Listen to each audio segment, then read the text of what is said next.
بسم اللہ الرحمن الرحیم الحمد للہ وکفا وسلام علی عباده الذین اصطفى اما بعد قال النبی صلی اللہ علیہ وسلم طلب العلم فریضۃ علی کل مسلم او کما قال صلی اللہ علیہ وسلم۔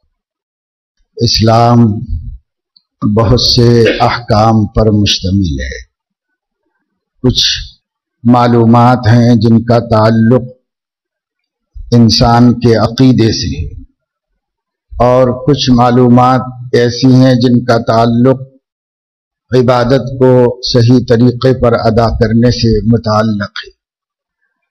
کچھ معلومات وہ ہیں جو معاشرت اور معاملات، لین دین، خرید و فروخت، کاروبار، مزدوری، کرایہ، زندگی میں جو بھی ایک دوسرے کے ساتھ معاملات ہوتے ہیں ان سے متعلق ہیں، اور ان سب معلومات کا حاصل کرنا اور ان سب معلومات کو ضرورت کے بقدر جاننا یہ ہر مسلمان کی ذمہ داری ہے۔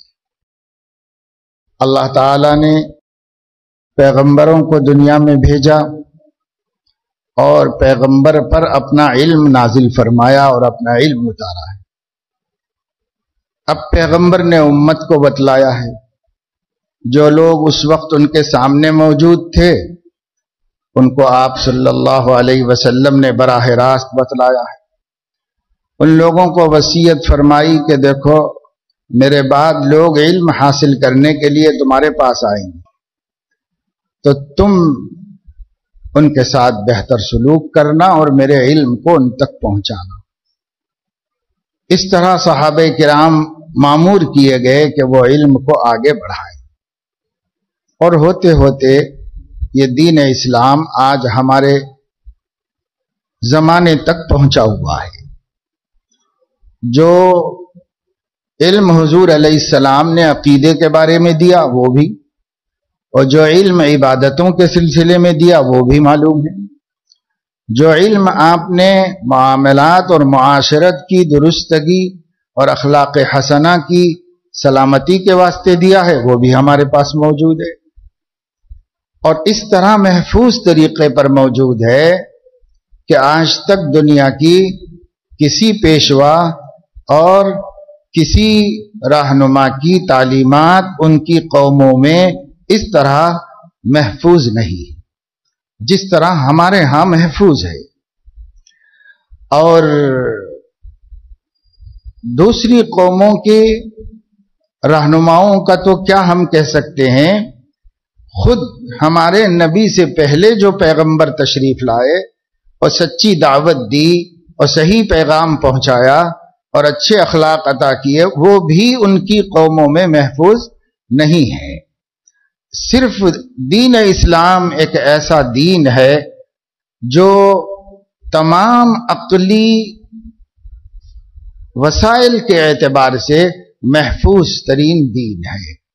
یہ دین ہمارے دور میں بھی محفوظ ہے، مگر جو حکم ہے اس دین کو سیکھنے سکھانے کا وہ ہمارے درمیان رفتہ رفتہ ختم ہو گیا۔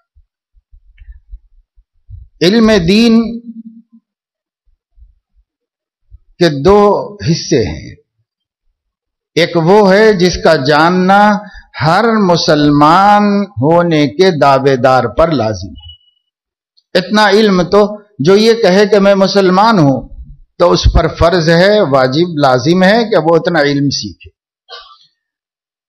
اس میں اگر کمی کرے گا تو ماخوذ ہوگا، پکڑا جائے گا اللہ تعالیٰ کے پاس۔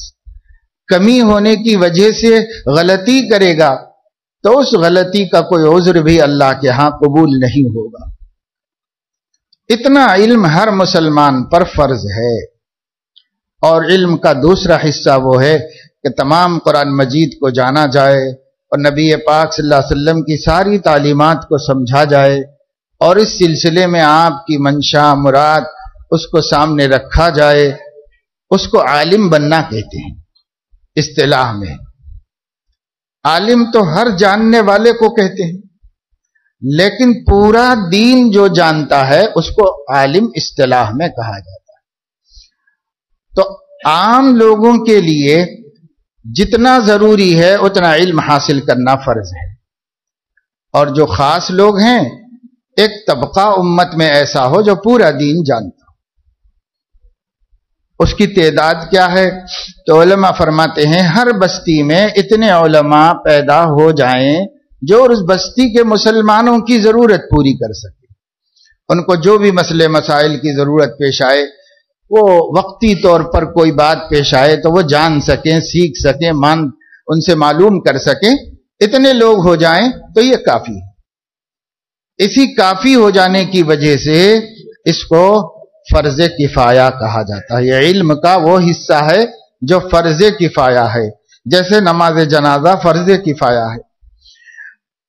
اتنے لوگ پڑھ لیتے ہیں اور تدفین میں شریک ہو جاتے ہیں کہ میت کے گھر والوں کو کوئی پریشانی نہیں ہوگی، تو سب لوگوں کی طرف سے کافی ہو جائے گا، اور دوسرے لوگ جو اس میں شریک نہیں ہوئے وہ گنہگار نہیں ہوں گے۔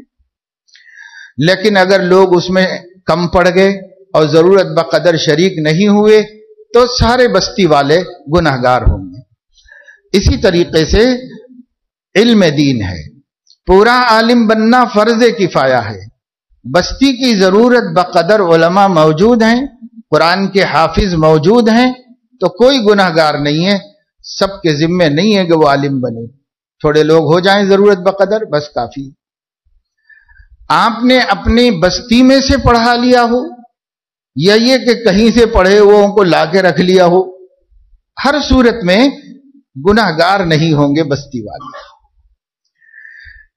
اور وہ حصہ دین کے علم کا جس کا حاصل کرنا ہر مسلمان پر فرض ہے، وہ کوئی بھی مستثنا نہیں ہو سکتا۔ چاہے کوئی آدمی 70 برس کی عمر میں مسلمان ہو اور یوں سوچے کہ میں اب اتنی بڑی عمر میں مسلمان ہوا ہوں تو میں جان کے کیا کروں، نہیں، اس کو بھی فرض درجے کا علم حاصل کرنا پڑے گا۔ اور جو لوگ اسلام میں پیدا ہوئے ہیں اور اسلام میں بوڑھے ہوئے ہیں اور ابھی تک ان کو نہیں، تو ان کے ساتھ کیا رعایت ہو سکتی ہے؟ آپ اندازہ کریں، جو شخص ابھی مسلمان ہوا ہے اور اتنا بوڑھا ہے کہ مرنے والا ہے، اس کو بھی بقدر ضرورت علم حاصل کرنا پڑے گا۔ وہ نہیں کرتا تو وہ اس کا گناہ شمار کیا جائے گا۔ تو جو اسلام میں پیدا ہو کر بوڑھا ہو جائے اور اسے علم نہ ہو تو وہ کتنا بڑا گنہگار شمار ہوگا اللہ تعالیٰ کے پاس۔ لیکن مسلمانوں میں اس کا رواج ختم ہو گیا۔ عالم تو کبھی بھی ایسا نہیں ہوا، نبی کے دور سے بھی آج تک نہیں ہوا کہ صاحب بستی پوری کی پوری عالم ہو جائے، ایسا تو نہیں ہوا۔ ہندوستان میں بعض ایسے علاقے ہیں، ایسے گاؤں ہیں، بستیاں ہیں کہ جن کے ہر گھر میں ایک عالم ہے، حافظ ہے، یہ تو ہے، لیکن سارے ہی مسلمان حافظ عالم ہو جائیں، ایسی کوئی مثال نہیں، ایسا ہو ہی نہیں سکتا۔ تو اس لیے مسلمانوں کو علم دین حاصل کرنے کی طرف توجہ کرنی چاہیے۔ اب عمر نہ دیکھے آدمی، بھائی بچپن میں غلطی ہو گئی، لاپرواہی ہو گئی، یا والدین کو شعور نہیں تھا، انہوں نے اس سلسلے میں توجہ نہیں کی، تو کیا اس کا مطلب یہ ہے کہ اب عمر بھر یہ پاپ ماں باپ کے سر ڈال کے ہم محفوظ ہو جائیں گے اور ہم سے اللہ تعالیٰ نہیں پوچھے گا؟ ایسا نہیں ہے، جو بھی ہوا ہو وہ ہو چکا۔ ابھی ہم زندہ ہیں، مسلمان ہیں، آخرت کا عقیدہ رکھتے ہیں، حساب کتاب کے بارے میں ہمیں یقین ہے، اب کر لیں جو نہیں ہو سکا ماضی میں۔ جب انسان کو اللہ توفیق دے دے، جب انسان کا شعور زندہ ہو جائے، تو اسے چاہیے کہ وہ پورا علم دین کا، یعنی جتنا ہر مسلمان پر لازم ہے اتنا حاصل کرے، ہر مسلمان پر۔ اگر نہیں حاصل کرتے تو اس سے آدمی کو بہت نقصان دنیا میں بھی ہے اور آخرت میں بھی ہے۔ اب اس وقت میں بچوں کی چھٹیاں ہیں تو ہمیں سوچنا چاہیے کہ ہم خود بھی حاصل کریں۔ اگر ہم اپنا فیصلہ کب کرتے ہیں آپ جانیں، لیکن اپنے بچوں کے لیے تو ابھی فیصلہ کریں کہ ہمارے بچے شروع ہی سے علم دین سے واقف ہوں، اسلامی عقائد سے واقف ہوں، اسلام کی بنیادی تاریخ سے واقف ہوں۔ اسلام کی بنیادی تاریخ کو دوسرے تعبیر میں سیرت النبی کہا جاتا ہے۔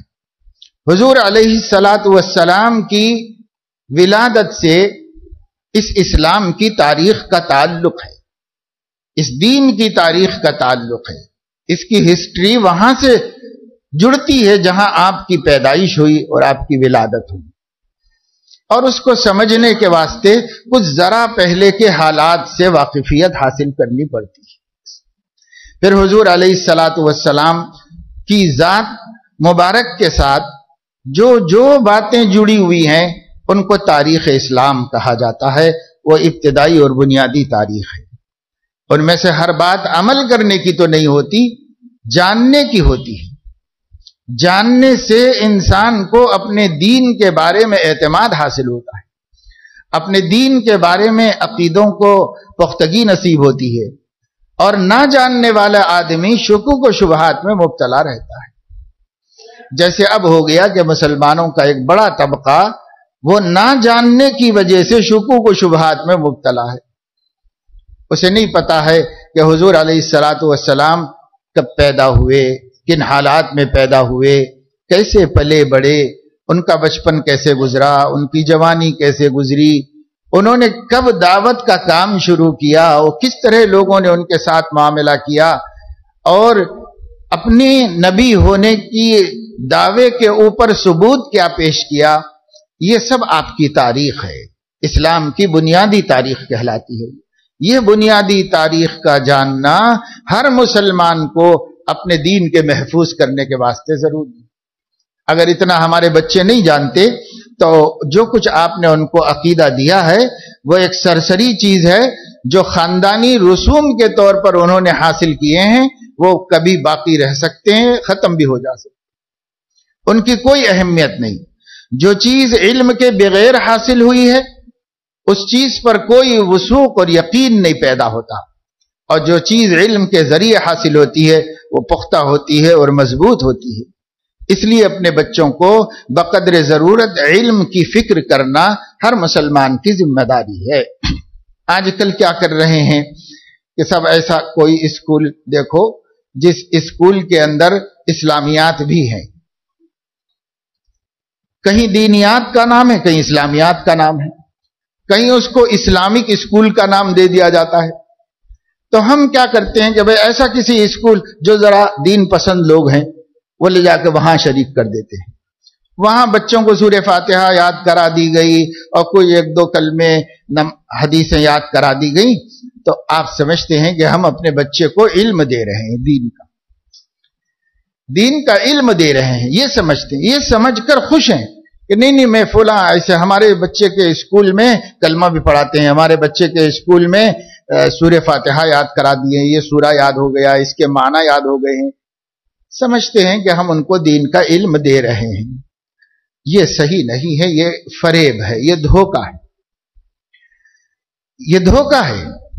علم ایسا دیا جانا چاہیے اور اتنا دیا جانا چاہیے کہ اس کو اپنے عقیدے کے بارے میں معلومات ہو جائیں، اس کو اپنی تہذیب کے بارے میں معلومات ہو جائیں، اسے اپنے نبی کی سیرت کی معلومات حاصل ہو جائیں، اور حضور اکرم صلی اللہ علیہ وسلم کی سیرت ان کے اصحاب کی سیرت کے بغیر چونکہ مکمل نہیں ہے، اس لیے ان کے اصحاب کی سیرت سے وہ واقف ہیں۔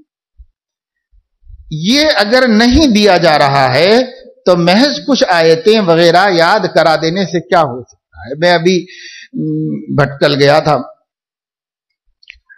گزشتہ ہفتے، تو وہاں مختلف دینی پروگراموں کو مشاہدہ کرنے اور دیکھنے کا موقع ملا۔ ایک وہاں پر ابو الحسن علی ندوی اکیڈمی ہے جو حضرت مفکر اسلام رحمہ اللہ کے نام سے قائم ہے، اس کے تحت بہت سی مذہبی دینی دعوتی سرگرمیاں چلتی ہیں۔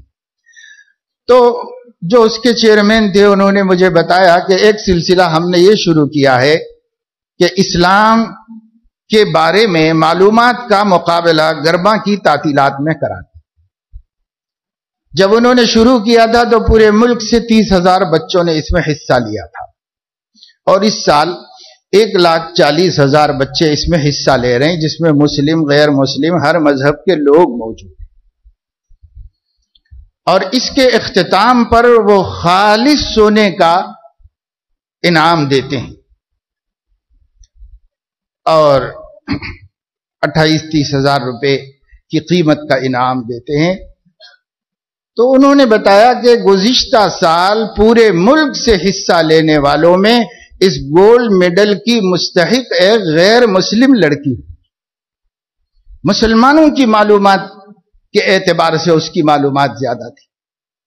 اور حالانکہ وہ تو صرف آن لائن ہوتا ہے اور پھر سینٹر پورے ملک میں وہ بناتے ہیں اور سینٹرز پہ جا کر باقاعدہ امتحان لیتے ہوں گے.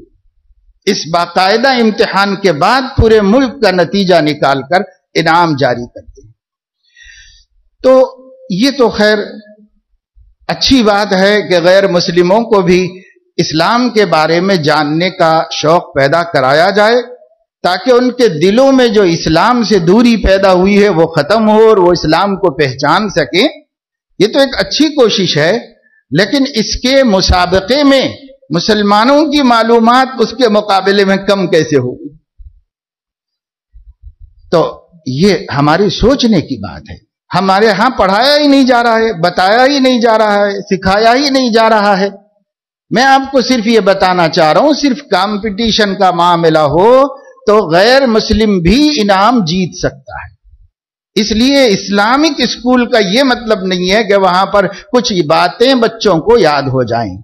خود ہمیں شخصی طور پر بھی تجربہ ہے کہ اسکول میں بعض غیر مسلم بچے تھے، انہوں نے بھی اپنے کلمے یاد کر لیے اور سورہ فاتحہ یاد کر لی، اور بہترین اپنے ساتھیوں کے ساتھ اپنی کلاس میں دوسرے یاد کر رہے تھے، انہوں نے بھی یاد کر لیا. حالانکہ ان کے ذمے نہیں کیا گیا تھا، مگر انہوں نے شوق سے یاد کر لیا. تو کیا اس یاد ہو جانے سے ان کو اسلام سمجھ میں آ گیا، دین سمجھ میں آ گیا؟ ہمارے بچے بھی بس اتنا یاد کر لیں گے اور ہم سمجھیں کہ ہمارے بچے دینیات پڑھ رہے ہیں، ہمارے بچے اسلامیات پڑھ رہے ہیں، تو کتنے بڑے دھوکے کی بات ہوگی. اس لیے ہمیں اس سطحی سوچ کو اپنے دین کے علم کے بارے میں بدلنا ہوگا اور ہمیں ایک پختہ سوچ لانی ہوگی. باقاعدہ ہمارے بچوں کو اپنے نبی کے بارے میں اتنا معلوم ہو جائے کہ وہ اس سے ہٹ کر کسی قسم کی کوئی بات قبول کرنے کے لیے تیار نہ. کوئی نبی پاک صلی اللہ علیہ وسلم پر انگلی اٹھائے تو یہ نہیں کہ صرف غصہ آ گیا ہم کو، بلکہ یہ کہ ہم ان کو جواب دینے کے قابل ہوں. ہم ان سے کہہ سکیں کہ آپ کی بات غلط ہے، آپ ہم سے اس بات کو صحیح طریقے پر سمجھ لیجیے. ایسا سمجھانے کے موقف میں نہیں ہے. ہاں ہمیں غصہ آ سکتا ہے اور غصہ آ کر ہم جا کر توڑ پھوڑ کر سکتے ہیں. یہ تو مسئلے کا حل نہیں ہے. مسئلے کا حل یہ ہے ہر مذہب والے کو اپنے مذہب کے بارے میں اتنا علم ہونا چاہیے کہ کوئی دوسرا اس کے اوپر الزام نہ لگا سکے. اتنا علم ہونا چاہیے. یہ علم ہمارے اندر نہیں ہے تو پھر ہمارے اندر سوائے غضب اور غصے کے اور کچھ بھی نہیں. اگر یہ علم ہمارے پاس ہے تو ہم غصے میں نہیں آئیں گے، ہم جواب دیں گے. اور جب جواب دیں گے تو جواب ہی مسئلے کا حل ہے. غصہ مسئلے کا حل نہیں ہے، جواب مسئلے کا حل ہے. بیٹھو سنو، میں بتاتا ہوں آپ کو، یہ بات ہے، یہ بات ہے، اس کی حقیقت یہ ہے، اس کی تفصیل یہ ہے. اگر انسان صبر کے ساتھ دعوت دے سکتا ہو اور اگر انسان حقائق کو لوگوں کے سامنے لا سکتا ہو اور اگر انسان کسی کے الزام کو اور تہمت کو دفع کر سکتا ہو تو کہا جائے گا کہ وہ پڑھا لکھا، وہ پڑھا لکھا ہے، وہ جانکاری رکھنے والا آدمی ہے، یہ کہا جائے گا. اور اگر آپ یہ نہیں کر سکتے، آپ ہر بات پہ آستین چڑھانے اور لڑنے بھڑنے کے لیے تیار ہوتے ہیں، تو اس کا مطلب یہ ہے آپ کا سینہ علم سے خالی ہے، آپ خود کچھ نہیں کر سکتے. آپ کے پاس جواب دینے کی صلاحیت نہیں، مقابلہ کرنے کی استعداد نہیں، اس لیے آپ لڑائی بھڑائی پر آ جاتے ہیں، گالی گلوچ پہ آ جاتے ہیں. تو جاہل ایسا کر سکتا ہے. ہمیں اپنے بچوں کو جاہل نہیں رکھنا چاہیے. ہمیں اپنے بچوں کو اتنا علم دے دینا چاہیے کہ اگر ان سے ان کے سماج میں اور ان کے اپنے کالجوں میں ان کی اپنی کمپنیوں میں کوئی اسلام کے بارے میں کوئی بات کہے، اعتراض کرے، اشکال پیش کرے، یا کوئی بدتمیز آدمی ہو سیدھے سیدھے تہمت ہی لگا دے، تو پھر ہم آستین چڑھانے والے نہ ہوں، ناک بھون چڑھانے والے نہ ہوں، بلکہ ہم ٹھنڈے کلیجے اس کو بٹھا کر یہ بات آپ نے کہی ہے نا، آپ کی بات پوری کر لیجئے، بھی میں اپنی بات بتاتا ہوں، بھی میری سنیے، تو اس کو سننا، اس کو اپنی پوری سنانا، تو وہ خود ہی ڈھیر ہو جائے گا اور وہ خود ہی کہے گا کہ بھائی ایسا ہے کیا، تو مجھے نہیں معلوم تھا کہ ایسا ہے۔ یہ ہے صحیح طریقہ، یہ وہی کر سکتا ہے جس کو گھر سے علم ملا ہو، جس کو اپنے مذہب کے بارے میں معلومات ہو۔ اب ہمارے پاس تو کچھ بھی معلومات نہیں ہے، مذہب کی، دین کی، شرعی احکام کی معلومات نہیں ہے، قرآن و حدیث صحیح طریقے پر اور صحیح نہج پر ہمارے سامنے نہیں ہے، تو اپنے گھر میں جتنا دین پیچھے سے چلا آ رہا ہے بس اس کے علاوہ کچھ بھی نہیں، اور وہ بھی دل بدل ہوتے ہوتے بگڑتے بگڑتے سنتیں بدعتیں بن گئیں، اور حضور علیہ الصلوۃ والسلام کی تعلیمات کے نقشے بدل گئے، اور لوگوں نے کس کس طرح سارا دین تبدیل کر لیا زمانہ گزرتا، کیونکہ اعمال میں رد و بدل ہو سکتا ہے، علم میں رد و بدل نہیں ہوتا، علم جوں کا تو منتقل ہوتا ہوا آتا ہے۔ اس لیے شریعت نے عمل پر اکتفا نہیں کیا، علم کو لازمی قرار دیا گیا۔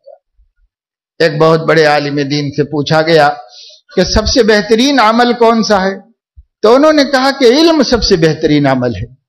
تو انہوں نے کہا میں عمل کے بارے میں پوچھ رہا ہوں، علم کے بارے میں نہیں پوچھ رہا ہوں۔ تو انہوں نے کہا کہ وَأَيُّ عَمَلٍ أَفْضَلُ مِنَ الْعِلْمِ، علم سے بڑھ کر بھی کوئی عمل ہوتا ہے کیا؟ سب سے بڑا عمل تو علم ہوتا ہے، اس لیے کہ ہر عمل کے صحیح ہونے کا دار و مدار علم کے اوپر ہے، علم نہیں تو عمل کیسے صحیح ہوگا؟ تو عمل کا صحیح ہونا علم کے اوپر ہے۔ ایسا تو نہیں تھا کہ ہمارے نبی صلی اللہ علیہ وسلم نے یہ فرمایا تھا صحابہ کرام سے کہ دیکھو تم لوگ تو میری طرح زندگی گزارو، اور بعد والے لوگ جس کے جیسے ہی سمجھ میں آئے ان کی طرح اچھی زندگی گزاریں، ایسا تو نہیں کہا تھا نا۔ آپ نے یہ دعوت دی تھی کہ قیامت تک کا آخری انسان بھی میری طرح زندگی گزارے۔ تو سیکھنا پڑے گا، اس کے لیے علم حاصل کرنا پڑے گا، اور علم نہیں حاصل کریں گے تو ان کی جیسی زندگی مسلمان کیسے گزار سکتا ہے؟ اس لیے ہمیں علم حاصل کرنے کی ضرورت ہے۔ یہ وقت کہتے گرمی بہت شدید ہے، تو گرمی تو ٹھیک ہے، سخت ہے، گرمی کی سختی کی وجہ بھی حضور اکرم صلی اللہ علیہ وسلم نے ہماری بدعملیوں ہی کو قرار دیا ہے، ہمارے گناہ، ہماری نافرمانیاں، بے حیائی، بے حجابی، کیسے کیسے اللہ تعالیٰ کی بغاوتیں ہو رہی ہیں، کیسے کیسے گناہ ہو رہے ہیں، چوں طرف اللہ کی نافرمانی کا بازار گرم ہے، تو ماحول کا گرم ہو جانا، موسم کا گرم ہو جانا کوئی تعجب کی بات نہیں۔ حدیث پاک میں ہے کہ جب بندہ روئے زمین کے اوپر کوئی گناہ کرتا ہے تو آسمان کہتا ہے کہ کاش میرے بس میں نہ ہوا، میں اس کے اوپر پھٹ جاتا ہوں، اور زمین کہتی ہے کہ کاش مجھے اللہ نے اس کی اجازت دی ہوتی تو میں اس کو نگل لیتی۔ پہاڑ کہتے ہیں کہ کاش اللہ پاک ہمیں اختیار دیے ہوتے تو اس خدا کے باغی کو ہم بیچ میں دبا کے کچل دیتے۔ اللہ کی ساری مخلوق اس کے گناہ کرنے پر اس قدر غضبناک ہو جاتی ہے۔ تب اللہ تعالیٰ فرماتا ہے اے آسمان تو نے میرے بندے کو نہیں پیدا کیا، اے زمین تو نے نہیں پیدا کیا، اے پہاڑوں تم نے نہیں پیدا کیا، میں نے اپنے بندے کو اپنے ہاتھوں سے پیدا کیا ہے، اس لیے میں اس کو مہلت دیتا ہوں کہ وہ توبہ کر لے اور درست ہو جائے۔ ورنہ اگر اللہ تعالیٰ کی طرف سے اختیار ہوتا تو ایک گناہ کرنے کے بعد اس زمین پر ہم بچ ہی بھی نہ پاتے۔ اللہ کی کوئی مخلوق ہمیں نمٹ لیتی اور اپنے کیفر کردار کو پہنچا دیتی، لیکن اللہ تعالیٰ نے سب کو دبا کے رکھا ہے اور اپنی رحمت کو غالب کر کے رکھا ہے۔ تو یہ موسموں کا بدلنا اور حالات کا پیدا ہونا اور پریشانیوں کا وجود میں آنا، یہ سب اپنے اعمال کا نتیجہ ہوتا ہے۔ اس لیے ہمیں اس سے استغفار کرنا چاہیے اور یہ سوچنا چاہیے گرمی سخت ہے تو کیا ہم نے نوکری چھوڑ دی ہے؟ گرمی سخت ہے تو کیا ہم نے بزنس چھوڑ دیا ہے؟ گرمی سخت ہے تو کمپنی جانے والے جا نہیں رہے ہیں، گرمی سخت ہے تو کاشتکار کھیتی باڑی نہیں کر رہا ہے، مزدور مزدوری نہیں کر رہا ہے، ایسی تپتی دھوپ میں دوپہر کے وقت مزدور اپنا گڑھے کھود رہا ہے۔ وہ یہ نہیں کہہ رہا ہے کہ گرمی بہت ہے، وہ یہ سوچ رہا ہے کہ آج مزدوری نہیں کروں گا تو بچے کیا کھائیں گے، اس لیے وہ مزدوری کر رہا ہے۔ تو جب گرمی کی سختی کی وجہ سے کوئی کام نہیں رک رہا ہے تو اس گرما کی تعطیلات میں اپنے بچوں کی اسلامی، مذہبی، دینی، تعلیمی تربیت کا کام کیوں پیچھے ڈالا جائے؟ اس کام کو کیوں نہ کیا جائے اہتمام سے اور محنت سے؟ اس لیے اپنے بچوں کی دینی تعلیم کے لیے اس چھٹی کا فائدہ اٹھائیں۔ سال بھر آپ کے پاس فرصت نہیں، آپ کے بچے کے پاس فرصت نہیں، آپ 10 مہینے مسلسل اس کو کام میں لگائے رکھتے ہیں، بچے گھر میں آتے ہیں تو بھی ان کو لے کے کوئی آدھا گھنٹہ نہیں بیٹھتا، نہ ماں نہ باپ نہ بھائی نہ کوئی جو بچوں کو دین سکھائیں، ایمان سکھائیں، اسلام بتائیں، یہ کوئی لے کے نہیں بیٹھتا، اور سب کو ہوم ورک کی فکر ہوتی ہے، ہوم ورک کرو ہوم ورک کرو۔ اور کئی اسکول ایسے ہیں ہماری غفلتوں کے ماحول کو دیکھ کر ہوم ورک بھی انہوں نے اپنے ذمے لے رکھا ہے، تو بچہ رات دیر گئے گھر پہنچ پاتا ہے اور اس وقت آنے کے بعد اس کے لیے سوائے سونے کے اور کچھ بھی نہیں ہوتا۔ کیا عمر ہے اس کی، اور وہ صبح 7 بجے سے مسلسل کام میں لگا ہوا ہے، اور شام کو 7 بجے گھر آیا تو کیا کر سکتا ہے وہ؟ تو ہمارے لیے ٹائم ہی نہیں رکھا گیا کہ ہم اپنے دین کی فکر کریں، اور سارا وقت بچوں کا اس نام نہاد دنیا کے سیکھنے میں خرچ ہونا چاہیے سب اس کے اندر۔ اس کا نتیجہ یہ ہو رہا ہے کہ ہمارے ہاں دین کا علم ختم ہو گیا، معلومات بالکل نہیں ہیں، اور اس کے نتیجے میں بچوں میں الحاد پیدا ہو رہا ہے۔ الحاد کے معنی ہے دین کی حقیقتوں کو بدل دینا، دین کی حقیقتوں کو بدل دینے کے امراض پیدا ہو رہے ہیں، لوگ طرح طرح سے تعویلات کر رہے ہیں، اسلام پر اشکالات کر رہے ہیں، اسلامی احکامات کو ظلم بتا رہے ہیں، اور اس کے سلسلے میں مسلمانوں کی زبانوں پر، مسلمانوں کے قلم پر طرح طرح کے خیالات آ گئے۔ یہ سب پیشگی طور پر علم نہ دینے کی نحوست ہے۔ اس لیے قبل اس کے کہ ہمارا بچہ ہمارے نبی کے خلاف کھڑا ہو جائے، ہم اس کو اپنے نبی کا غلام بنائیں، فرما بردار بنائیں، وفا شعار بنائیں، ان کی عظمت اور ان کے مرتبے کو محسوس کرنے والا بنائیں، اور دل میں ان کی محبت رکھنے والا بنائیں۔ یہ اس وقت ہوگا جب آپ ٹائم دیں گے اور ان کو دین کا علم سکھائیں گے۔ یہ دین کا علم، میں پھر عرض کرتا ہوں کہ چند حروف رٹا دینے کا نام نہیں ہے، یہ دین کا علم اپنے مذہب کی بنیادی تاریخ سے اور اپنے مذہب کے امام سیدنا محمد الرسول اللہ صلی اللہ علیہ وسلم کے حالات سے باخبر کرنے کا نام ہے۔ اس کے لیے آپ کو وقت دینا ہوگا، اپنا سسٹم بدلنا ہوگا، نظام تعلیم بدلنا ہوگا۔ نظام تعلیم اگر اسکول والے نہیں بدلتے تو ان کی مرضی ہے، لیکن بقیہ وقت کا جو اپنے گھر کا سسٹم ہے اس کو بدلنا پڑے گا، اس میں کچھ ٹائم مقرر کرنا پڑے گا اور سکھانا پڑے گا۔ اور جو غلط اثرات ان کو اسکول کے ماحول میں مل رہے ہیں، اپنے گھر میں ان سب جراثیم کو مارنا پڑے گا اور ختم کرنا پڑے گا، نہیں تو وہی چیزیں بڑھ بڑھ کر کے ایک دن باغی بنا کر کھڑا کر دیں۔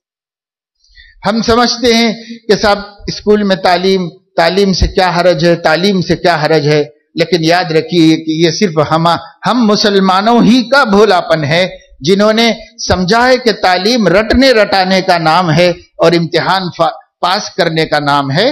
جو لوگ ساری دنیا میں ایجوکیشن سسٹم پر اپنا اقتدار اور اپنی حکومت چلا رہے ہیں، وہ اس طرح خالی الذہن تعلیم نہیں دے رہے ہیں، بلکہ ان کے اپنے منصوبے ہیں۔ ان منصوبوں کے ذریعے سے تعلیمی نفسیات میں ان منصوبوں کو گھول کر بچوں کے ذہن بدل رہے ہیں، فکریں بدل رہے ہیں، سوچ بدل رہے ہیں، اور اب اتنے بدل گئے ہیں کہ لوگ اس بات کو ماننے کے لیے بھی تیار ہیں، اتنے بدل گئے۔ ہم سمجھتے ہیں کہ ڈراموں کو دیکھنے میں اور جو ہے فلموں کو دیکھنے میں کیا حرج ہے، تھوڑا ٹائم پاس ہوتا ہے، تفریح تباہ ہے۔ بعض لوگ کہتے ہیں ہاں بھائی گندی نہیں دیکھی جانی چاہیے، بے حیائی کی نہیں دیکھی جانی چاہیے، باقی اور فلمیں دیکھنے میں کیا حرج ہے؟ تو وہ ہم بہت بھولے پن کا ثبوت دیتے ہیں. ہم یہ سمجھتے ہیں کہ اس سے بس تفریح ہو جائے گی، لیکن فلم انڈسٹری جس طریقے سے چل رہی ہے، جن مقاصد کے لیے چل رہی ہے، اور اس کے اوپر جس قوم کا پورا پورا اختیار اور اقتدار ہے، وہ لوگ کچھ چیزیں متعین کر کے ایک ایک فلم تیار کرتے ہیں، اور اس کے لیے نفسیاتی تمام ذرائع کا استعمال کرتے ہیں. پھر اس فلم کے دیکھ لینے کے بعد اس دیکھنے والے کے ذہن میں اس چیز کا نہ پیدا ہو جانا جو بنانے والے کے ذہن میں تھا، ناممکن ہے. ناممکن ہے. دنیا نے آج اس کی مثال عام کر دی ہے. ابھی ہم جاننا بھی نہیں چاہتے، دلچسپیاں بھی نہیں ہے، ورنہ خود یہود نے اپنے منصوبوں میں کیسے کامیابیاں حاصل کی ہیں اس کو مثالوں کے ذریعے سے سمجھا دیا، مثالوں کے ذریعے سے سمجھا دیا ہے. وہ ایک ایک ٹیکنالوجی کا استعمال کر کے ذہنوں کو بدلنے میں جو کامیابی حاصل کیے ہیں اس کو انہوں نے کھلے عام لوگوں کے سامنے رکھ دیا مثال دے کر. شروع میں یہ کام ڈرتے ڈرتے انہوں نے کیا تھا، اب ان کی ڈٹائی کا یہ حال ہے کہ وہ اپنا ہنر بتا رہے ہیں کہ دیکھو یہ فلم دیکھ لو، اور اس کے بعد تمہاری طبیعت کے اندر یہ چیزیں نہ پیدا ہوں تو پھر کہنا. اور دیکھو فلاں کارٹون بچوں کو دکھا دو، اور اس کے دیکھ لینے کے بعد بچوں میں اخلاق کی یہ تبدیلی نہ پیدا ہو تو پھر ہم سے کہنا.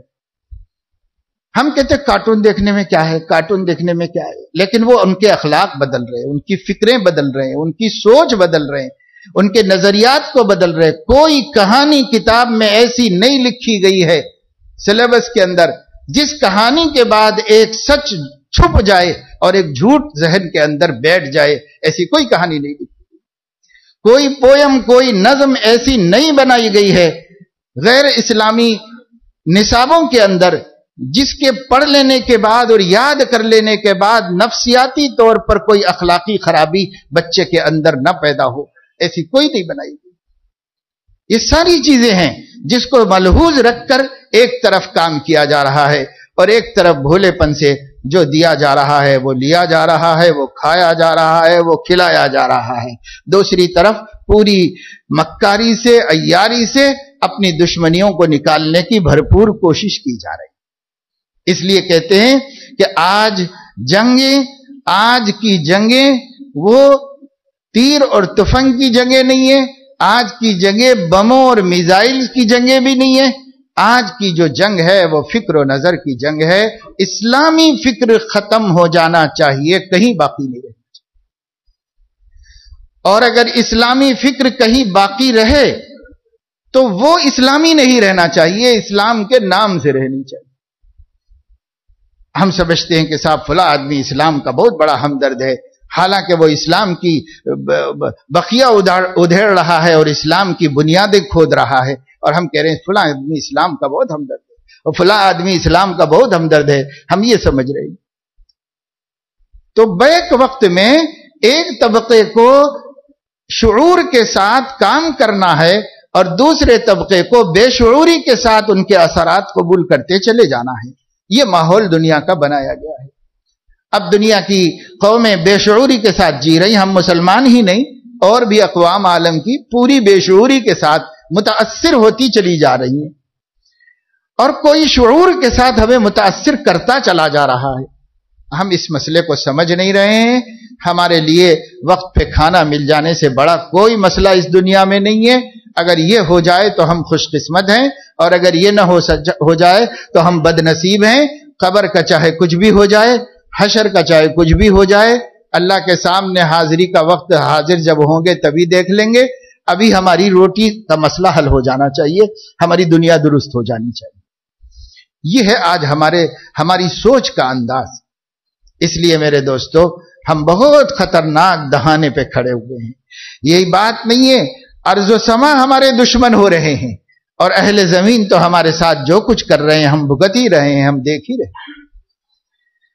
ایسے حالات میں اگر مسلمان نہیں بدلیں گے، خصوصاً ہندوستانی مسلمان، تو پھر مسلمانوں کا حال یہ ہوگا کہ وہ آپس ہی میں لڑ بھر کے ختم ہو جائیں گے. ان کو باہر سے کسی مارنے والے کی ضرورت نہیں، خود ہی آپس میں لڑیں گے.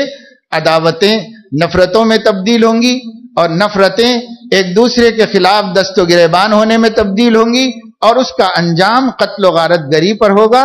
مسلمان کو مارنے کی ضرورت نہیں پڑے گی، مسلمان خود ہی مرے گا ایک دوسرے کے ساتھ. اس واسطے کہ اگر ہمارا یہی حال رہا تو پھر ہمیں کون بچا سکتا ہے؟ میرے دوستو، اپنے اندر دینی شعور پیدا کیجیے، اسلامی شعور پیدا کیجیے. اور اسلامی شعور کچھ الفاظ بول لینے اور سن لینے کا نام نہیں ہے. اسلامی شعور دراصل سیدنا محمد الرسول اللہ صلی اللہ علیہ وسلم کی پیاری اور مبارک دعوت تک پہنچنے کا نام ہے. آپ کی دعوت کیا ہے؟ اس دعوت تک ہم پہنچے اور قرآن حدیث کے ذریعے سے پہنچے اور سلف صالحین کی مدد سے پہنچے، تب جا کر کے ہم صحیح نتیجے پر پہنچیں گے. اور حضور اکرم صلی اللہ علیہ وسلم نے جو ایک پاکیزہ سماج ہمیں بنا کے دیا تھا، جس میں علم بھی تھا، عمل بھی تھا، اخلاق بھی تھے، پیارے لوگ تھے، انسانیت اپنے عروج پر تھی اور ایک عالیشان زندگی تھی، ایک ایسا معاشرہ تھا، ایک ایسی سوسائٹی تھی جس کی مثال دنیا کی کوئی بھی بڑے بڑے تہذیبوں کے دعوے دار سوسائٹیز نہیں پیش کر سکتے جو صحابہ کرام کی سوسائٹی میں. پوری آدمیت اور انسانیت تھی، کمال درجے کی بندگی تھی، اللہ سے صحیح اور قوی تعلق تھا، اپنے نبی کی اطاعت اور اتباع میں وہ لامثال تھے اور ایک دوسرے کا احترام کرنے میں اور ایک دوسرے کے ساتھ انسانی اسلامی معاملہ کرنے میں وہ اپنے انتہا کو پہنچے ہوئے تھے. ہمیں چاہیے کہ ہم اس سلسلے میں توجہ کریں. جب تک اپنے گھر میں سیرت النبی اور سیرت صحابہ کا بول بالا نہیں کریں گے، ہمارے اندر کسی قسم کا کوئی انقلاب نہیں آ سکتا. اس لیے چونکہ ابھی ہمارے بچوں کی تعطیلات کا دور ہے، ہم آپ کو توجہ دلانا چاہتے ہیں جو صاحب اولاد ہیں، جنہیں اللہ پاک نے اس نعمت سے مالا مال کیا ہے، وہ اپنے دل میں یہ تمنا رکھے کہ میں اپنے بچے کو بہت کچھ بناؤں گا، لیکن چاہے کچھ بنا سکوں نہ بنا سکوں، اپنے نبی کا وفادار ضرور بناؤں گا. بس یہ ہمارے دل میں ارمان ہو، آرزو ہو اور تمنا ہو، اور نبی کا وفادار بنا کر اور خدا کا عبادت گزار بنا کر آپ اس کو کچھ بھی بنائیے، پڑھائیے، لکھائیے، قابل بنائیے، بزنس مین بنائیے، تعلیم یافتہ بنائیے، اور دنیا میں جتنے راستے ہیں کمالات حاصل کرنے کے اور سربلندیوں تک پہنچنے کے، سب میں کوئی چیز چھوڑنے کی ضرورت نہیں. اللہ جس کو جو عطا کرے وہ کمال حاصل کرو. لیکن سب سے پہلا کام ایک باپ کی تمنا، ایک ماں کی آرزو یہ ہونا چاہیے، میں اپنے بچے کو، میں اپنی بیٹی کو اللہ اور اس کے رسول کا وفادار بناؤں. اور یہ وفاداری جب تک نہیں پیدا ہوگی جب تک اللہ کی معرفت اور نبی کا تعارف ان کے سامنے نہ آئے. اس کے لیے ٹائم دینا پڑے گا، اپنے گھر کا سسٹم بدلنا پڑے گا، اپنے اوقات میں رد و بدل کرنا پڑے گا، اور چاہے کوئی کام ہمارا چھوٹ جائے، گھر میں تعلیم کا کام نہ چھوٹے، اس کو یقینی بنانا پڑے گا. اور ہم اس وقت موجود رہیں، اپنے بچوں کو لے کر بیٹھیں اور بچوں کو بور نہ کریں، بیزار نہ کریں. 10 منٹ میں، 15 منٹ میں، اس سے کم میں اپنے نبی کی ایک بہترین سیرت کا واقعہ سنا دیجیے، اپنے نبی کے اصحاب کی وفاداری کا ایک سبق پڑھا دیجیے ان کو، کیسے وفادار تھے صحابہ. اور ایک نبی پہ صرف محمد الرسول اللہ کہہ کر ایمان لانا کافی نہیں ہے بیٹا، ایسی وفاداری بھی کرنے کی ضرورت ہے. یہ وفاداری میں ہی ہمارا کلمہ دیکھا جائے گا، پرکھا جائے گا. اگر یہ وفاداری نہیں ہے تو ہمارا کلمہ فیل ہوگا، اور اگر یہ وفاداری ہے تو ہمارا کلمہ کامیاب کرائے گا ہم کو. یہ بچوں کو سمجھاتے ہوئے صحابہ کی وفاداریاں سنانا، اتنا سنانا کہ ان بچوں کے دل میں تمنا ہو کہ میں کب بڑا ہو جاؤں اور میں بھی اپنے نبی کے ساتھ کچھ وفا کر کے بتاؤں. یہ اس کے اندر پیدا ہونا، یہ نفسیاتی چیز ہے. یہ نہیں پیدا کریں گے اور جذباتی تعلق نہیں پیدا کریں گے تو یاد رکھیے قانونی تعلق کا کوئی اعتبار نہیں، کبھی بھی ٹوٹ سکتا ہے۔ جذباتی تعلق پیدا کیجئے، فطری لگاؤ پیدا کیجئے ان کے اندر۔ یہ موقع ہیں جب بچوں کی چھٹیاں ہوں، اور یہ موقع ہیں جب بچوں کے سامنے ہم ان باتوں کو کر سکے۔ یہ بات ہو سکے گا آپ کو یہ ذہن میں ہوگا کہ بھائی گرما کی تعطیلات ہیں، بچوں کو تفریح کرانا ہے، تفریح بھی کراؤ۔ بچوں کو اپنے اعزاء اور رشتہ داروں کے پاس لے جانا ہے، ملاقات کرانا ہے، وہ بھی رکھو اپنے نظام الاوقات میں، اور اس میں بھی اسی کو شامل کر لو، اس کو شامل کر لو اس کے اندر۔ ایک بہت بڑے بزرگ حضرت شاہ حکیم اختر صاحب رحمہ اللہ حیدرآباد تشریف لائے، تو ہم لوگوں نے چاہا کہ ان کو حیدرآباد کی تاریخی مقامات بھی دکھائیں۔ پروگرام تو دین کا تھا، دین کی محفلیں چل رہی تھیں، لوگوں کو نفع ہو رہا تھا، فائدہ ہو رہا تھا، کچھ یہ بھی تھا۔ تو حضرت سے خواہش کی گئی کہ یہاں پانی کا ایک ذخیرہ ہے عثمان ساگر، وہاں پر جو ہے صبح کے وقت کسی وقت چلیں۔ کون سا وقت ہوگا جب بے پردگی نہیں ہوگی، بے حجابی نہیں، فجر کے بعد فوراً چلے جائیں اور پھر جلدی سے فارغ ہو کے وہاں سے آ جائیں۔ وقت تفریح کا بھی وہی ہے، سہانا وقت ہوتا ہے، جنت کھولی جاتی ہے اللہ تعالیٰ کے دیکھنے کے واسطے۔ اسی وجہ سے فجر سے پہلے سے لے کر سورج کے نکلنے سے پہلے تک سارے عالم میں ٹھنڈی ہوائیں چلتی ہیں اور بہت ہی پرمسرت لمحات ہوتی ہیں صبح کی۔ اس سے اچھے لمحات پورے 24 گھنٹے میں نہیں ہوتی۔ ایسا کیوں ہوتا ہے؟ تو حدیث میں آتا ہے کہ اس وقت اللہ تعالیٰ جنت پر کھلواتے ہیں دیکھنے کے واسطے کہ کل کتنی اور سنواری گئی تھی۔ حالانکہ اللہ کو سب پتا ہوتا ہے، مگر اس کا ایک نظام ہے۔ تو جب وہ کھولی جاتی ہے تو اس کے اثرات روئے زمین کے اوپر ظاہر ہوتے ہیں۔ بہرحال حضرت کو لے گئے ہم لوگ کسی طرح آمادہ کر کے کہ وہیں پر ناشتہ کر لیں گے اور تھوڑی دیر ٹہل کر پانی کے کنارے واپس آ جائیں۔ تو چلے حضرت، اور بہت سارے لوگ چلے، پہنچ گئے۔ وہاں پہنچنے کے بعد تو کیا کیا؟ وہاں پہنچنے کے بعد یہ کیا کہ بھائی فجر کے بعد ذکر کی مجلس ہے، ذکر کی مجلس ہو جائے تاکہ یہ ذرات زمین کے ہمارے ذکر کی گواہی دیں، اور یہ پانی کی جو موجیں ہیں اور یہ جو پانی کے قطرات ہیں، ایک ایک قطرہ ایک ایک بوند قیامت میں کہے کہ ہم نے اللہ کا نام لیا تھا اور اللہ کا ذکر کیا تھا۔ تو سب کو شوق پیدا ہوا اپنے گواہوں کو تیار کرنے کا، اور سب نے ذکر کیا۔ پھر کھانا بننے میں تھوڑی دیر لگ رہی تھی تو ایک جگہ سائے میں بٹھا کر کے نصیحت کی اور سمجھایا، دیکھو یہ تو تالاب ہے، اس میں میٹھا پانی ہے، لیکن یہ سمجھ لو کہ یہ سمندر ہے، اس کے اندر کڑوا پانی ہے۔ اگر کوئی آدمی سمندر میں سفر کر رہا ہو تو اسے اس کنارے سے لے کے اس کنارے تک جانے تک اس پانی کو دیکھ سکتا ہے اور اس پانی کے اوپر اپنی کشتی دوڑا سکتا ہے، چلا سکتا ہے، لیکن اس پانی میں سے پی نہیں سکتا، اس لیے کہ وہ کڑوا ہے، نقصان پہنچانے والا ہے، تکلیف دینے والا ہے۔ تو پورا سمندر کا سفر ہو گیا اور اس نے ایک بوند بھی اس میں سے نہیں پی، بچتا رہا۔ اسی طرح ماں کے پیٹ سے اس دنیا میں آ کر باشعور ہونے سے لے کر کے قبر کے پیٹ میں جانے تک دنیا کے اس سمندر میں سے کسی گناہ کو اپنے لیے حلال مت کرو اور کسی گناہ کو اپنے لیے درست مت سمجھو۔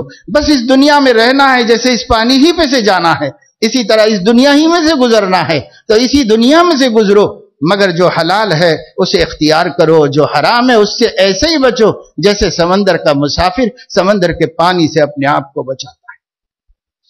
اور اسی طرح فرمایا کہ جیسے سمندر میں آدمی سفر کر رہا ہوتا ہے تو اس کو اسی پانی پر کشتی چلانی ہے، کشتی خشکی میں تو نہیں چلے گی، اسی پانی پر چلانی ہے، تو اس پانی پر کشتی چلاتا رہے۔ اگر پانی کشتی کے باہر رہے گا، جب تک رہے گا کشتی آپ کو لے کر دوسرے کنارے پر جاتی رہے گی، اور جب آپ پانی کو اندر کر لیں گے تو پھر یہ کشتی آپ کو لے کر ڈوب جائے گی۔ اس مثال کو ذہن میں رکھو اور یہ عقیدہ بناؤ کہ اس دنیا ہی میں رہ کر ہمیں زندگی گزارنی ہے، اور اس دنیا سے اتنا فائدہ اٹھا لینا ہے جتنا فائدہ اٹھا لینے کی ضرورت ہے اور اجازت ہے۔ اس کی محبت کو دل میں آنے نہیں دینا چاہیے، یہ کشتی کے باہر رہے، یہ دل ہماری کشتی ہے ایمان کی، اگر یہ دنیا کی محبت اس کے باہر رہے گی، مال جیب میں رہے، الماری میں رہے، تجوری میں رہے، بینک میں رہے، کوئی حرج کی بات نہیں۔ مال کی محبت دل کے اندر آئے گی تو یہ کشتی کو لے کے ڈوبے گا۔ ایسا ہی ایمان کو ڈبا دے گا یہ مال، جس طرح وہ پانی اس کشتی میں بیٹھے ہوئے سارے لوگوں کے سمیت ڈبا دے گی۔ ایسے ہی ایمان سمیت ہمارا دل ڈوب جائے گا۔ یہ نصیحتیں کر رہے ہیں، کیا ہو رہی ہے؟ تفریح ہو رہی ہے۔ تو تفریح کراؤ اپنے بچوں کو، لیکن اس تفریح کو بھی ایمان و یقین کے بننے کا ذریعہ بناؤ، اس تفریح کو بھی اخلاقیات کے سنورنے کا ذریعہ بناؤ، اور اس تفریح کے ذریعے سے ان کی تربیت کریں، ان کو سمجھائیں، انہیں بجھائیں۔ تو ہم چاہیں تو کر سکتے ہیں، لیکن ہم جائیں گے بندر دکھائیں گے، لنگور دکھائیں گے، بس یہی دکھائیں گے، آ جائیں گے، کچھ بھی نہیں سکھا کے لائیں گے، کچھ بھی نہیں سکھا کے لائیں گے۔ اور جب ہم اسی نہرو زولوجیکل پارک میں حضرت کو لے کے گئے تھے تو 50-60 آدمی بھی ساتھ میں تھے۔ جب وہاں داخل ہوئے اور پہلے ایسے چلنا شروع کیے تو پہلے ہی روک کر حضرت نے فرمایا کہ دیکھو بھائی، نمبر 1 نگاہوں کی حفاظت کرو، نظر ان چیزوں کے دیکھنے میں لگاؤ جن کے دیکھنے کے لیے یہاں آئے ہو، اور یہاں جو دوسرے بھی لوگ ہیں تو کسی نامحرم پر ہماری نظر پڑ جائے اس سے اپنی نظر کو بچاؤ، ورنہ تمہاری تفریح سے نشاط پیدا ہونے کے بجائے کدورت پیدا ہو جائے گی۔ اس لیے کہ نیکی کی بھلی چیزیں دیکھنے سے نشاط پیدا ہوتا ہے، اور بری چیزیں دیکھنے سے ہمارے اندر تکدر پیدا ہوتا ہے۔ لہذا اپنے دل کو خراب مت کرو، تفریح کرنے آئے ہو تو تفریح کرو۔ اب وہ دیکھنے کے لیے نکلے، چلے پھرے، کہا دیکھو جس مخلوق کو دیکھو، چونکہ زندہ مخلوق ہے انہیں دیکھنا جائز ہے، جس مخلوق کو دیکھو اس مخلوق کی خصوصیات کے حوالے سے ذہن کو اللہ تک پہنچاؤ کہ میرے مولا نے کیسی کیسی مخلوقات پیدا کی، کتنی قدرت والا ہے اور کتنی طاقت والا ہے، اور کیسی زبردست صلاحیت والا میرا رب ہے، کتنا زبردست مالک ہے۔ ایک ایک مخلوق کو دیکھ کر اللہ تک پہنچو اور اللہ تعالیٰ کی قدرت، اس کی عظمت اپنے دل کے اندر پیدا کرو۔ کہ شیخ سعدی رحمت اللہ علیہ نے فرمایا کہ میں گلستان میں گیا تو میں نے ہر ایک پتے کو اللہ تعالیٰ کی معرفت کا ایک بڑا دفتر محسوس کیا، ایک ایک کتاب، ایک ایک پتا معرفت رب کی ایک ایک کتاب محسوس، ایک ایک کتاب، ایک ایک پتے کو دیکھو، پھول کو دیکھو، اس کی پنکھڑیوں کو دیکھو، اس کے رنگ کو دیکھو، اس کی خوشبو کو دیکھو، گھاس کو دیکھو، گھاس کے نیچے بھی نظر کرو تو گھاس ہوتی ہے، اتنی باریک اور مہین گھاسیں ہوتی ہیں، اور اس کے اندر اتنے چھوٹے سائز کا پھول بھی کھلا ہوا ہوتا ہے، اور اتنا خوبصورت اور اتنا بیلنس سے اور ڈیزائن سے بنا ہوا کہ اگر آپ اسے خوردبین دیکھنے کے عدسے کو رکھ کر کے دیکھیں تو پھر اس کے بعد آپ کو پتا چلے کس باریک بینی سے اور کس نظر والے نے یہ کاریگری دکھائی ہے۔ دنیا میں شاید کیا حقیقتاً کوئی شخص یہ کاریگری دکھانے میں کامیاب نہیں ہو سکتا جو پاک پروردگار نے۔ تو جہاں جاؤ اللہ تعالیٰ کی معرفت کا اور نبی کی محبت کا دروازہ کھلا ہوا ہے، دریے بہ رہے ہیں، ہماری آنکھیں ہی تو پھوٹی ہوئی ہیں کہ ہمیں کچھ نظر نہیں آتا، ہمیں کچھ دکھائی نہیں دیتا۔ دیکھو تو بینا آنکھ کے لیے اللہ کی معرفت کے ہر ورق دفتر از معرفت کردگار، ایک ایک پتا اللہ کی معرفت کی کتاب بنا ہوا ہے، اس میں دیکھو، اس میں غور کرو، اس تک پہنچو۔ یہ پوچھنے کی کوشش کی۔ اب پھر تھوڑا اور آگے بڑھے تو حضرت نے یہ فرمایا کہ دیکھو خالی چل رہے ہیں آپ لوگ، اتنا اور کرو کہ ہم لوگ نماز کہاں پڑھیں گے؟ کہ حضرت اندر ہی ایک مسجد ہے، قدیم زمانے سے بنی ہوئی ہے، اس مسجد میں نماز پڑھی جائے۔ تو اچھا ٹھیک ہے، تو پھر لوگوں سے جو مسلمان مل جائیں ان سے کہو کہ یہاں نماز پڑھی جائے گی ظہر کی، اور ظہر کے بعد کچھ دین کی گفتگو بھی کی جائے گی۔ تو بعض لوگوں کو دعوت دیتے گئے، لیکن ظہر میں کافی لوگ جمع ہوئے، چونکہ حضرت چل رہے تھے نا، لوگوں کی نظر بھی ان پہ پڑ رہی تھی، تو دیکھ رہے تھے کوئی بڑے اللہ والے بزرگ ہیں، کوئی نورانی وجود ہے جا رہا ہے، لوگ خوش تھے، دیکھ رہے تھے۔ ہم نہیں سمجھے تھے کہ اتنے لوگ آئیں گے، اتنے سارے لوگ مسجد کے اندر اور عورتیں باہر مسجد۔ تو وہاں حضرت نے مختصر سا ان کو خطاب کیا، ایمان کی بات، اللہ کی محبت کی بات، نبی کی محبت کی باتیں کی، اور یہ فرمایا کہ بھائی دیکھو اتنی ساری معلومات، اس پارک سے لے کر جا رہے ہو اللہ کی مخلوقات کی، خود اللہ کے بارے میں بھی تو کچھ لے کے جاؤ، خود اللہ تعالیٰ کی معرفت کا بھی تو سبق یہاں سے لے کے جاؤ۔ تو اتنا اثر ہوا لوگوں کے دلوں میں، والذین آمنوا اشد حبا للہ پر حضرت نے ان کو سمجھایا اور اللہ کی محبت کی بات کی، بہت متاثر ہوئے۔ لوگوں نے سوچا ہوگا کہ تفریحیں تو بہت دفعے کی ہیں کہ یہ تفریح قیمت بن گئی، وصول ہو۔ میں یہ عرض کر رہا ہوں بچوں کی تفریح مت روکیے، رشتہ داروں سے ملاقات مت روکیے، یہ بھی سب کام ہیں، ان کا حق ہے اور بچوں کو اپنا یہ حق ملنا چاہیے۔ لیکن اس کے ساتھ ساتھ اگر آپ باپ ہیں اور آپ کے دل میں ان کے فیوچر یعنی قبر اور حشر کا فکر ہے تو آپ ان بچوں کے لیے ایسا پلان کیجئے کہ ان کے 2 مہینے ان کے فطری اور نفسیاتی حقوق بھی مل جائیں اور ان کا ایمانی اور روحانی بھلا بھی ہو جائے، اللہ کی محبت میں اضافہ ہو جائے، نبی کا عشق موجیں مارنے لگے ہمارے بچوں کے دلوں میں، اور ان کے دل کی ایک پکار ہو کہ وہ ہستی کہیں مجھے نظر آ جائے اور کبھی میں اس کو دیکھوں۔ ایسا جوش پیدا کر دو بچوں کے اندر، یہی جوش کفر سے بچائے گا، یہی جوش عشق رسول کا یہ گمراہی سے بچائے گا، یہی جوش گناہوں سے بچائے گا، اور یہی جوش دنیا کی ہر آفت مصیبت سے ہمارے لاڈلے کو بچائے گا اور محفوظ رکھے گا۔ اور یہ نہ دے کر پوری کائنات دے دو، آپ نے اسے کچھ بھی نہیں دیا۔ اللہ مجھے آپ کو سب کو توفیق عطا فرمائے کہ اللہ پاک ہم اپنے بچوں کی ایسی تربیت کر دیں کہ ان بچوں کو دیکھ کر ہمارے نبی کا دل خوش ہو جائے، اور ہمارے اللہ ان بچوں کو چلتا پھرتا دیکھ کر آسمانوں میں فرشتوں کے اوپر فخر کریں۔